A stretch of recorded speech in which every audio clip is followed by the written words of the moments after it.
ایسے لوگ ہر دور میں رہے ہیں جو دولت کو دنیا کی سب سے بڑی اور سب سے کارآمد چیز سمجھتے ہیں۔ ان کا خیال ہے کہ دولت آدمی کے ہر عیب پر پردہ ڈال کر اسے نیک نام بنا سکتی۔ السلام علیکم، میرا نام ہے سعدی اور آپ دیکھ رہے ہیں صادق لائبریری۔ پیشی خدمت ہوں ملک صفدر حیات صاحب کی ایک اور نئی کہانی کے ساتھ۔ امید کرتی ہوں کہ آپ کو یہ بھی کافی پسند آئے گی۔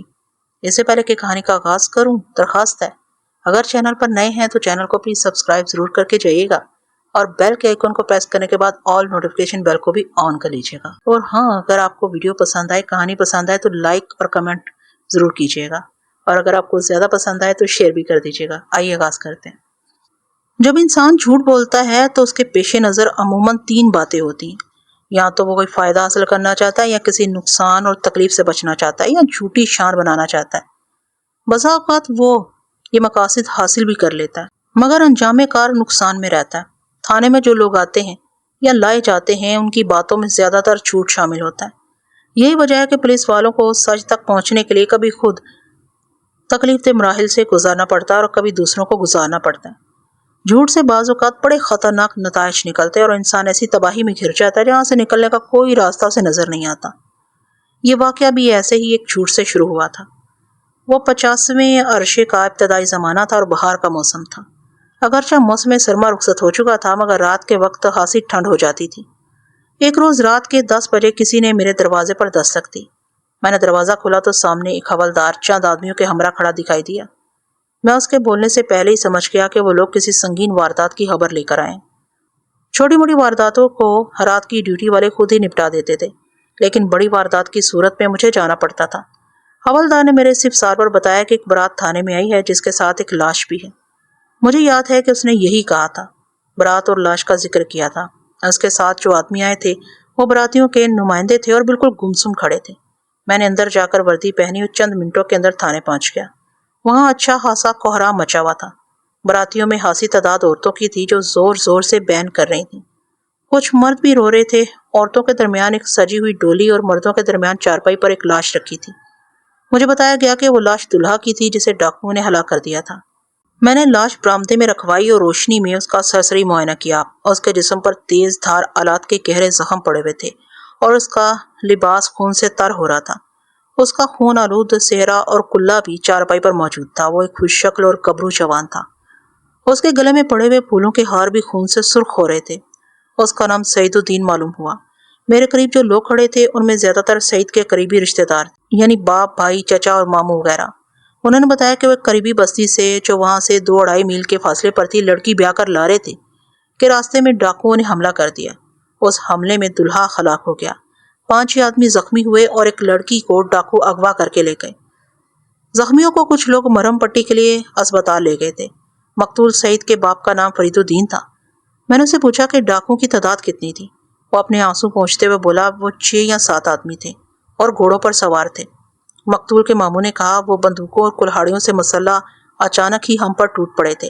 اس کا نام محمد اسماعیل تھا۔ اس کی عمر 50 سال کے لگ بھگ ہوگی۔ قد اس کا درمیانہ تھا۔ شکل و صورت سے وہ پڑھا لکھا اور سمجھدار نظر آتا تھا۔ مقتول کا باپ اس سے عمر میں چند سال بڑا تھا۔ اس نے داڑھی رکھی ہوئی تھی اور وضع قطع سے آسودہ حال شخص دکھائی دیتا تھا، لیکن جوان بیٹے کی موت نے اسے نڈھال کر رکھا تھا۔ وہ کسی سوال کا جواب دینے کے قابل نظر نہیں آتا تھا۔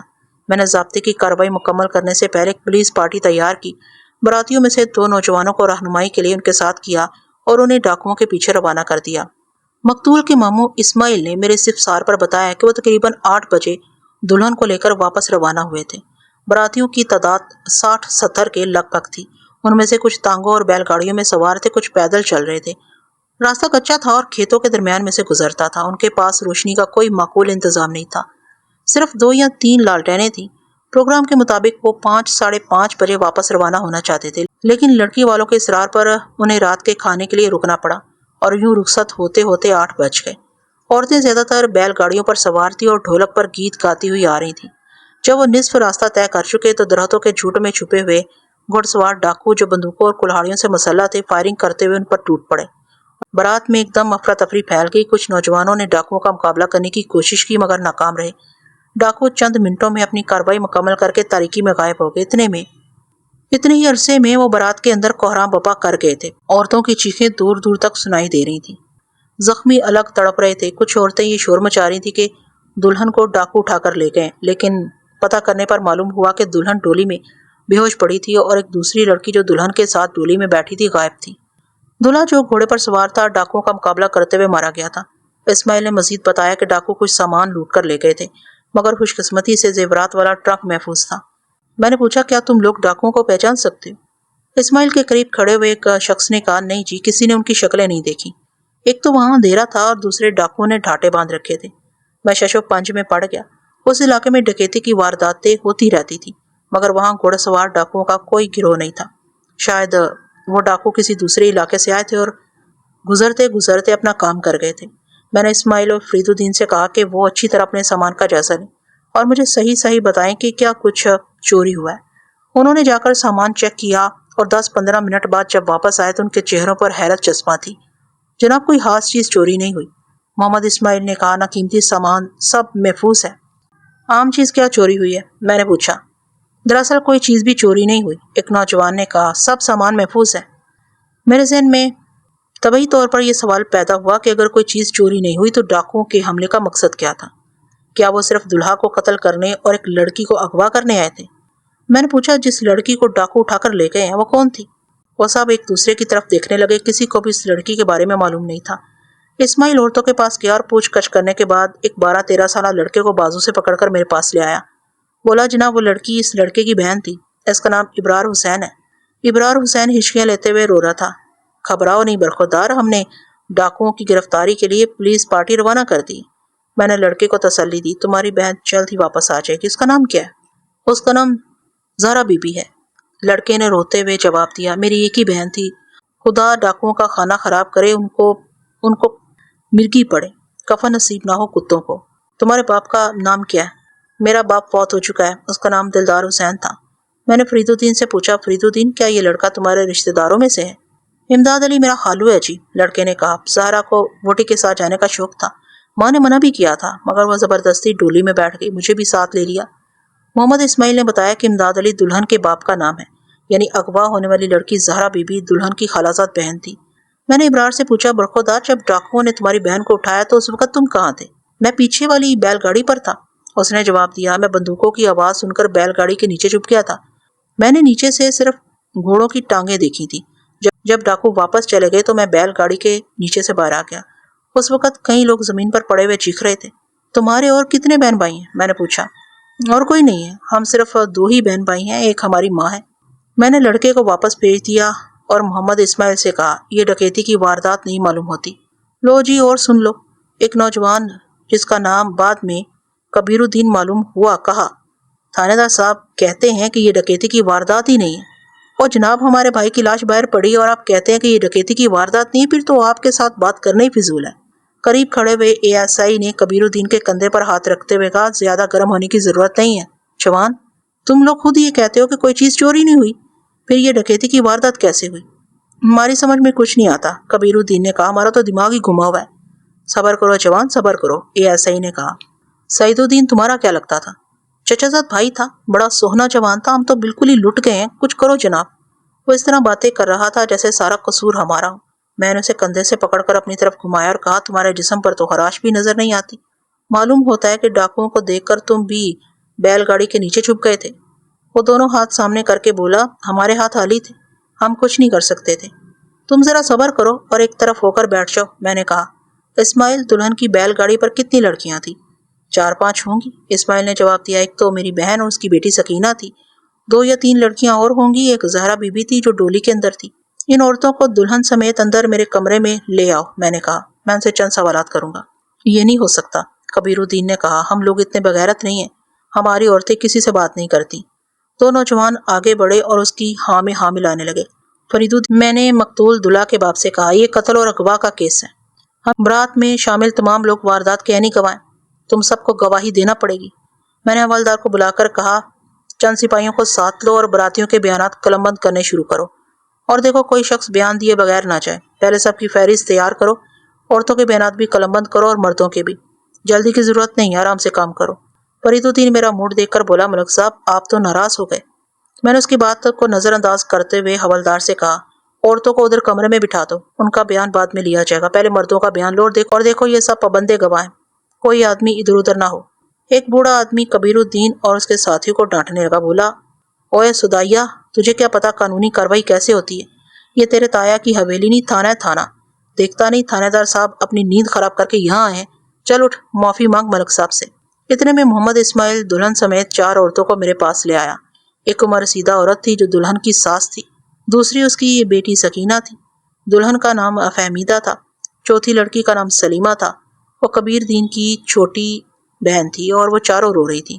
سب سے خراب حالت دلہن اور اس کی ساس کی تھی، ایک بیٹے سے محروم ہو گئی تھی اور دوسری شوہر سے۔ ان کی حالت بیان دینے کے قابل نہیں تھی۔ اسماعیل، اب ان کو لے جاؤ، میں نے کہا، فی الحال انہیں آرام کی ضرورت ہے، میں کل کسی وقت ان کا بیان لینے کے لیے آؤں گا۔ جیسے آپ کی مرضی جناب، اسماعیل نے کہا، ہم تو آپ کے حکم کے بندے ہیں۔ میں نے ضابطے کی کارروائی مکمل کر کے لاش پوسٹ مارٹم کے لیے بھجوا دی اور گھر چلا گیا۔ اگلی صبح میں نے واردات کی رپورٹ علاقے کے ایس پی کو بھجوا دی، لیکن میرا خیال ہے کہ اس کے ذکر کی ضرورت نہیں، اس دفتری کارروائی کا ذکر آپ پسند نہیں کریں گے۔ اس کے علاوہ بھی بہت سی باتیں ایسی ہیں جن کا ذکر میں حذف کر رہا ہوں۔ تفتیش کے دوران ہمیں بڑے پاپڑ بیلنا پڑتے ہیں، بہت سی باضابطہ اور بے ضابطہ کارروائیاں کرنا پڑتی ہیں، لیکن جب جرم کا سراغ مل جاتا ہے تو آدھی سے زیادہ کارروائیاں غیر ضروری اور غیر دلچسپ نظر آنے لگتی ہیں۔ جو پارٹی میں نے ڈاکوؤں کے پیچھے روانہ کی تھی وہ ناکام واپس آ گئی۔ اے ایس آئی نے مجھے بتایا کہ ڈاکوؤں کا کوئی سراغ نہیں ملا، ہم نے آس پاس کے تمام گاؤں دیکھ ڈالے ہیں۔ اس نے رپورٹ دیتے ہوئے کہا، ہم نے ہر گاؤں کے نمبردار اور سمجھدار لوگوں سے بات کی ہے، اپنے مخبروں سے بھی پوچھا، مگر کسی نے گھڑ سوار ڈاکوؤں کا گروہ نہیں دیکھا۔ سب نے یہی خیال ظاہر کیا ہے کہ وہ ڈاکو کسی دوسرے علاقے سے آئے ہوں گے۔ چنی وال سے کیا پتا چلا؟ چنی وال اس گاؤں کا نام تھا جہاں بارات گئی تھی۔ میں نے وہاں سب سے پہلے نمبردار کو جگایا اور اسے ساری بات بتائی۔ اس کے بعد میں اس کے ہمراہ لڑکی والوں کے گھر پہنچا۔ دلہا کے قتل کی خبر سنتے ہی سارے گاؤں میں شور مچ گیا۔ ان لوگوں نے بھی ڈاکوؤں کے بارے میں لا علمی کا اظہار کیا۔ اس نے بتایا، براتیوں نے ایک بڑی عجیب بات بتائی۔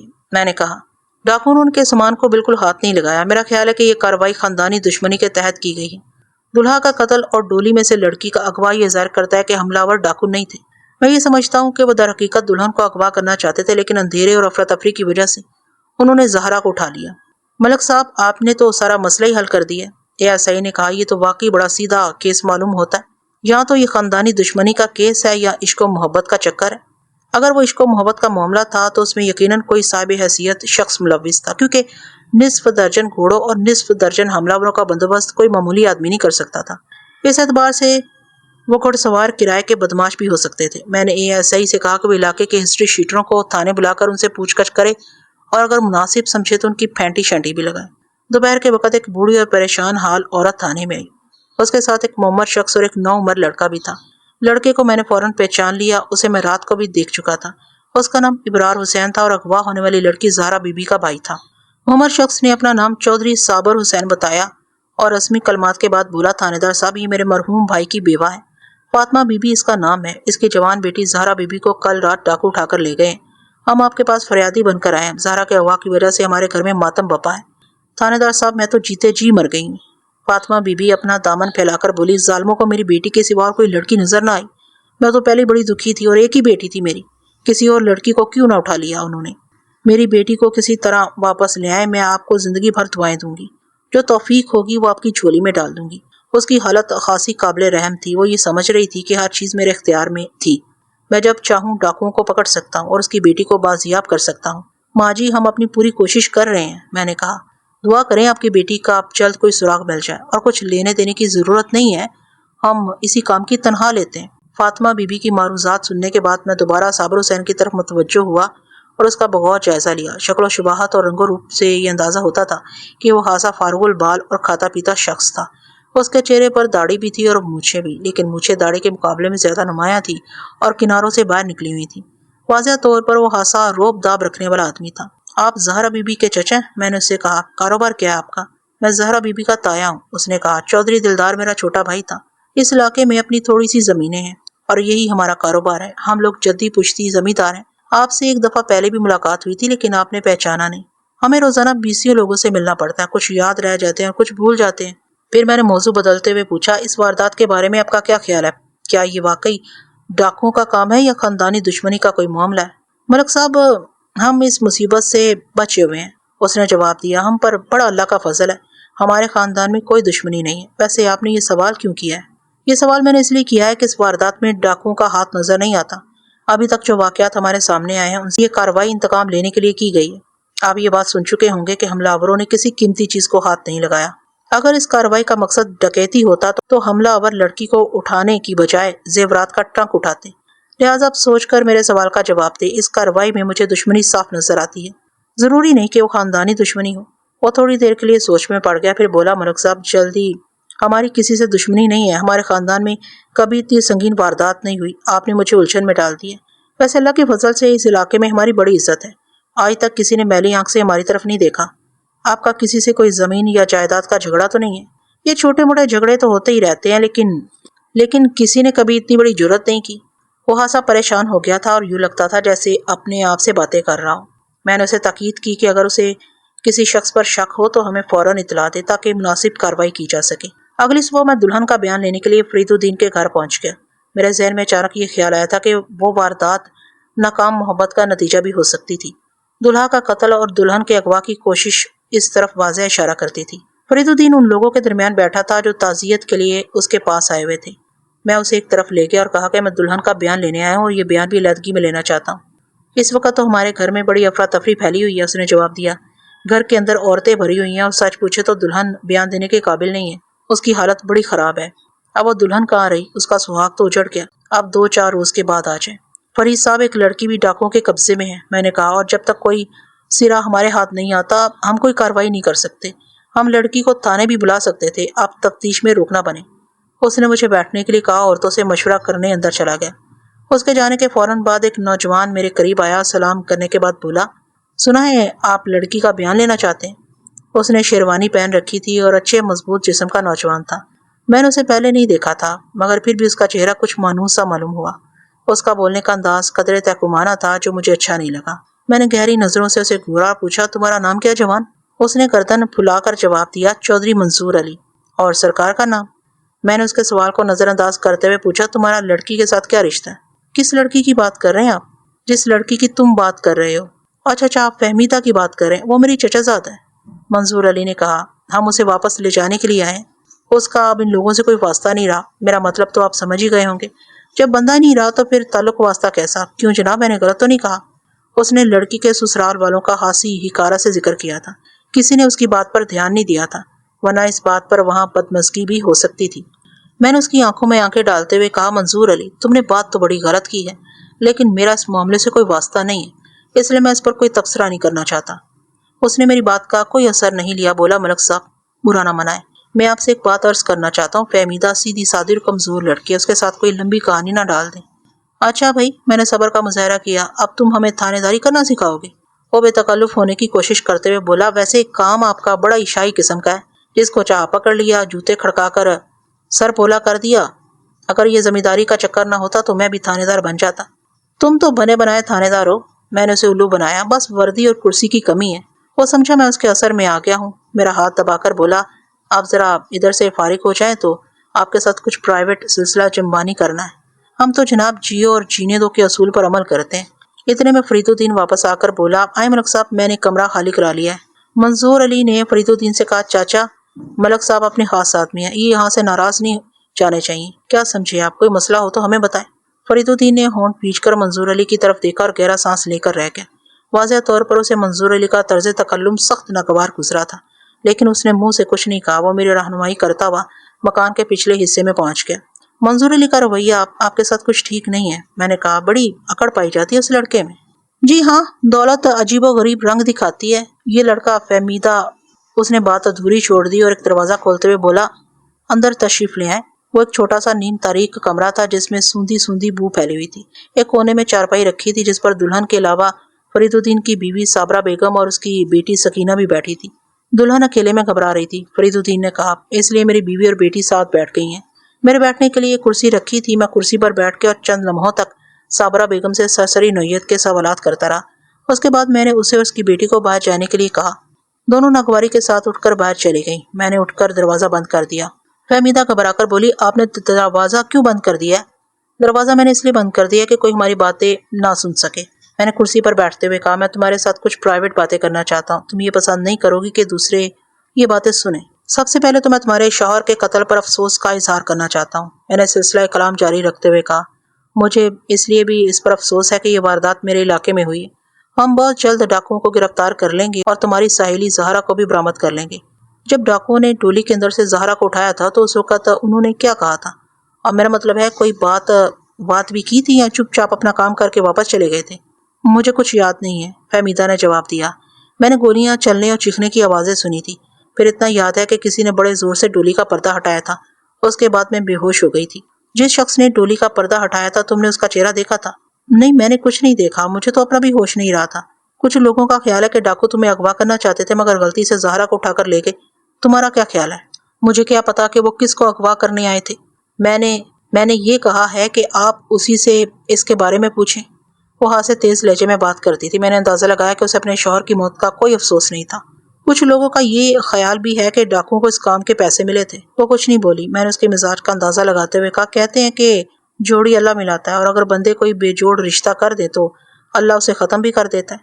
وہ یہ بات سن کر چونک گئی اور نقاب الٹ کر میری طرف دیکھنے لگی۔ میں اس کا حسن دیکھ کر دنگ رہ گیا۔ مجھے یوں لگا جیسے اس کے نقاب الٹنے کے ساتھ ہی کمرہ روشن ہو گیا۔ اس کا منہ حیرت کے باعث کھل گیا تھا۔ وہ اپنی بڑی بڑی آنکھیں پھیلا کر میری طرف دیکھ رہی تھی۔ اس کی آنکھوں کی سیر انگیزی نے مجھے لمحہ بھر کے لیے مبہوت کر دیا تھا۔ یہ آپ کیا کہہ رہے ہیں؟ اس نے کہا۔ میں آپ کا مطلب نہیں سمجھی۔ بعض باتیں ایسی ہوتی ہیں جن کا اظہار کرتے ہوئے آدمی گھبراتا ہے، میں نے کہا، لیکن حقیقت اپنی جگہ پر موجود ہوتی ہے۔ میں یہ کہے بغیر نہیں رہ سکتا کہ تمہارا اور سعید کا کوئی جوڑ نہیں تھا۔ معلوم ہوتا ہے تمہاری کوئی دعا قبول ہو گئی ہے۔ مجھے کیا ضرورت پڑی ہے کسی کے حق میں بد دعا کروں؟ اس نے کہا، شاید اللہ کو یہی منظور تھا۔ ایک بات تو بتاؤ، یہ رشتہ تمہاری رضامندی سے ہوا تھا؟ ہاں، لڑکیوں کی رضامندی کی آج کل کون پرواہ کرتا ہے؟ یہ بھی کوئی پوچھنے والی بات ہے؟ اس کا مطلب میں نے یہ نکالا کہ وہ اس رشتے پر راضی نہیں تھی۔ میں نے پوچھا، کیا یہ رشتہ تمہاری ماں نے کیا تھا؟ ماں ہی تو نہیں ہے، اس کے منہ سے نکلا۔ ماں ہوتی تو اس نے جتنی تیزی سے بات شروع کی تھی اتنی تیزی سے ختم کر دی۔ تاہم میرے اس خدشے کی تصدیق ہو گئی تھی کہ رشتہ اس کی مرضی کے بغیر طے ہوا تھا۔ ایک سوال بار بار میری زبان پر آ رہا تھا مگر مجھے معلوم تھا کہ اس کا جواب کبھی نہیں دے گی۔ پھر بھی سوال کیے بغیر نہ رہ سکا۔ میں نے کہا، یہ بات تو سبھی جانتے ہیں کہ ماں باپ عموماً اولاد کی پسند کی پرواہ نہیں کرتے، ان کے فیصلے مصلحتوں کے پابند ہوتے ہیں۔ وہ نوجوانوں کے جذبات کی نزاکت کو محسوس نہیں کر سکتے، لیکن کچھ نوجوان اپنی مرضی منوانے کا فن خوب جانتے ہیں۔ لیکن معلوم ہوتا ہے کہ تمہیں یہ فن نہیں آتا۔ پتہ نہیں آپ کیا کہنا چاہتے ہیں؟ میرا مطلب ہے اگر تم کوشش کرتی تو گھر والوں کو یہ احساس دلا سکتی تھی کہ تم کسی اور کو پسند کرتی ہو۔ اس نے کچھ کہنا چاہا مگر اپنی خواہش کو الفاظ کا جامہ نہ پہنا سکی۔ بالآخر میں نے وہ سوال کر ہی ڈالا جو میری زبان پر اٹکا ہوا تھا، کیا میں اس شخص کا نام جان سکتا ہوں جسے تم پسند کرتی ہو؟ اس کے چہرے پر سرخی دوڑ گئی۔ میں ایسی باتیں پسند نہیں کرتی۔ دروازے کی طرف سے سرسراہٹ کی آوازیں آ رہی تھیں۔ غالباً کچھ عورتیں اندر کی آوازیں سننے کی کوشش کر رہی تھیں، لہٰذا میں جانے کے لیے کھڑا ہو کر کہا، میں کسی وقت آ کر تمہارا تحریری بیان لے جاؤں گا۔ تم کتنے دن یہاں رہو گی؟ اس نے جواب دیا، اس کا فیصلہ تو بڑے ہی کریں گے۔ تمہارے تایا کا لڑکا منظور علی مجھے ملا تھا، وہ کہہ رہا تھا کہ تمہیں اب یہاں رہنے کی کوئی ضرورت نہیں ہے۔ میں نے محسوس کیا کہ منظور علی کا نام سن کر اس کے چہرے پر چمک سی پیدا ہوئی تھی۔ مجھے کچھ پتا نہیں کہ میری قسمت میں کیا لکھا ہے، اس نے کہا، جو بڑے کہیں گے وہی کرنا پڑے گا، ویسے واپس تو جانا ہی پڑے گا۔ لڑکی کے رویے سے دو باتیں ذہن میں آتی تھی۔ پہلی تو یہ کہ اسے اپنے شوہر کی موت کا کوئی خاص صدمہ نہیں تھا کیونکہ وہ شادی اس کی مرضی کے بغیر ہوئی تھی، اور دوسری بات یہ کہ وہ کسی اور کو پسند کرتی تھی۔ واپس جانے سے پہلے میں نے کچھ اور لوگوں سے بھی پوچھ گچھ کی لیکن کوئی نتیجہ خیز بات معلوم نہ ہوئی، اس لیے میں اس کا ذکر چھوڑتا ہوں۔ جب میں مکان سے باہر نکلا تو ایک شخص جس کا رنگ کالا تھا اور منہ پر چیچک کے داغ تھے میرے قریب آیا اور جھک کر مجھے سلام کیا۔ اس نے میلے سے کپڑے پہن رکھے تھے اور اچھے کردار کا آدمی معلوم نہیں ہوتا تھا۔ جناب چودھری منظور ہوری آپ کے لیے بھی پیغام چھڑ گئے ہیں۔ وہ خود کہاں ہے؟ میں نے ادھر ادھر نظر دوڑائی، مجھے اس کے ساتھ بہت ضروری کام ہے۔ وہ تو ادھر زمینوں پر چلے گئے، ان کو ساکے کا کوئی ضروری پیغام ملا تھا۔ اس نے چور نظروں سے ادھر ادھر دیکھا اور اپنی ڈب سے ایک پوٹلی نکال کر میری طرف بڑھائی۔ چودھری صاحب یہ نذرانہ آپ کے لیے دے گئے ہیں، انہوں نے کہا ہے کہ باقی باتیں زبانی ہوں گی۔ میں بخوبی دیکھ سکتا تھا کہ وہ پوٹلی نوٹوں سے بھری ہوئی تھی۔ میں حیران ہوا کہ منظور علی میرے لیے نذرانہ کیوں چھوڑ گیا تھا۔ کیا وہ مجھ سے کوئی کام لینا چاہتا تھا یا میری حمایت اور ہمدردی حاصل کرنا چاہتا تھا؟ میں نے سوچا اگر میں نے وہ پوٹلی رکھ لی تو لازماً منظور علی مجھ پر اعتماد کرنے لگے گا اور شاید مجھے اس سے کچھ کام کی باتیں معلوم ہو جائیں۔ میں نے اس چیچک رو شخص سے پوٹلی لے لی اور پوچھا، تمہارا نام کیا ہے؟ میرا نام پیرو ہے جناب۔ اس نے عادتاً ہاتھ جوڑے، کوئی خدمت میرے لائق ہو تو حکم کریں۔ کام کیا کرتے ہو پیرو؟ موچی ہوں جناب، جوتیاں کاٹتا ہوں۔ منظور علی نے بتایا نہیں کہ ساکے نے اسے کیوں بلایا۔ میں نے پوچھا، اور یہ ساکا کون ہے؟